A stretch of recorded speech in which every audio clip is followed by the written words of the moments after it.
IFFKയുടെ last day ആണെന്ന്. അപ്പോൾ നമുക്ക് അകത്തുള്ള വിശേഷങ്ങളൊന്ന് കണ്ടിട്ട് വരാം.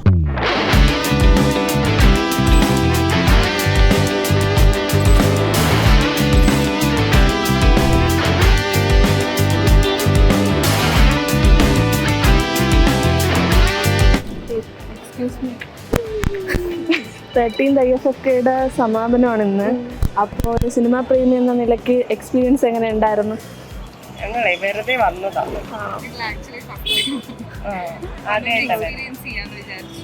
എങ്ങനെയുണ്ട് എക്സ്പീരിയൻസ് ചെയ്തിട്ട്? ആണോ? Okay, thank you. 13th IFFKയുടെ ലാസ്റ്റ് ഡേ ആണിന്ന്. അപ്പോൾ ഒരു സിനിമാ പ്രേമി എന്ന നിലയ്ക്ക് എങ്ങനെയുണ്ടായിരുന്നു എക്സ്പീരിയൻസ്? ഞാൻ ആക്ച്വലി ഇവിടെ മീഡിയ സെല്ലിൽ വർക്ക് ചെയ്യായിരുന്നു. ശരിക്കും ഫസ്റ്റ് എക്സ്പീരിയൻസ് ആയതുകൊണ്ട് തന്നെ നല്ലതായിരുന്നു. എനിക്ക് IFFKക്ക് പങ്കെടുക്കണം എന്ന് ഒരുപാട് ആഗ്രഹം ഉണ്ടായിരുന്നു. ഞാനിപ്പം ട്രിവാൻഡ്രത്ത് വന്നതിന് ശേഷം ഫസ്റ്റ് ടൈം IFFKക്ക് പങ്കെടുക്കുന്നത്. അപ്പം ഒരുപാട് എക്സ്പീരിയൻസസ് ഉണ്ട്. കുറേ ആൾക്കാരെ കാണാൻ പറ്റി. ഞാൻ സിനിമ അധികം കാണാൻ പറ്റിയില്ല, മീഡിയ സെല്ലായതുകൊണ്ട്. സീരിയസ് ആയിരുന്നു, മൊത്തം ഇഷ്ടമായി. അപ്പോൾ അടുത്ത IFFKക്ക് ഉറപ്പായിട്ടും കാണും. 3 IFFKയും വെച്ചിട്ട് ഏതാണ് ബെറ്റർ ആയിട്ട് തോന്നിയിട്ടുള്ളത്? അയ്യോ, അങ്ങനെ പറയാൻ പറ്റില്ല. ഓരോ IFFKയിലും ഓരോ എക്സ്പീരിയൻസ് ആണ്.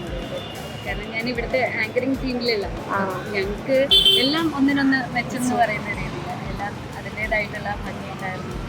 Okay, thank you. വിനോദത്തിനപ്പുറം സിനിമ നിങ്ങളുടെ ലൈഫിൽ ഇൻഫ്ലുവൻസ് ചെയ്യുന്നുണ്ടോ? ആക്ച്വലി നമ്മൾ ഫിലിം റിലേറ്റഡ് അല്ല അങ്ങനെ ഒരുപാട്. പക്ഷേ ഒരു 3 years ആയിട്ട് ഞാൻ 3 years ആയിട്ടും പുള്ളിക്കാരി 2 years ആയിട്ടും IFFK അറ്റൻഡ് ചെയ്തു, വോളണ്ടിയറിങ്ങും ചെയ്തിട്ടുണ്ട്. സോ അത്യാവശ്യം IFFK അല്ലെങ്കിൽ എൻ്റെ ഫാമിലി ആയിട്ട് എനിക്ക് ഭയങ്കര എക്സ്പീരിയൻസ് എങ്ങനെയുണ്ട് ഇപ്പോഴത്തെ IFFK? ഇത്രയും നാളത്തെ IFFKയും കട്ടി സൂപ്പറെന്ന് പറയൂല. ഇത്രയും നാൾ നടത്തിയതിൽ കുറച്ച് കുറവുകളും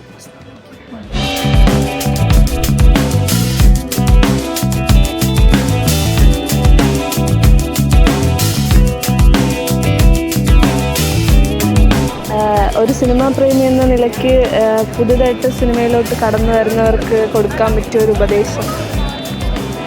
കാലാനുസൃതമായിട്ടുള്ള തീമുകൾ നമ്മൾ തിരഞ്ഞെടുക്കണം. ജീവിതത്തെ സിനിമയായിട്ട് കാണുന്നു. അപ്പോൾ നമുക്ക് നല്ല സിനിമകളുണ്ട്. IFFK ഇപ്രാവശ്യം കഴിഞ്ഞ പ്രാവശ്യത്തേക്ക് അപേക്ഷിച്ച് തിരക്ക് കുറവായിട്ട് ഫീൽ ചെയ്തിട്ടുണ്ട്.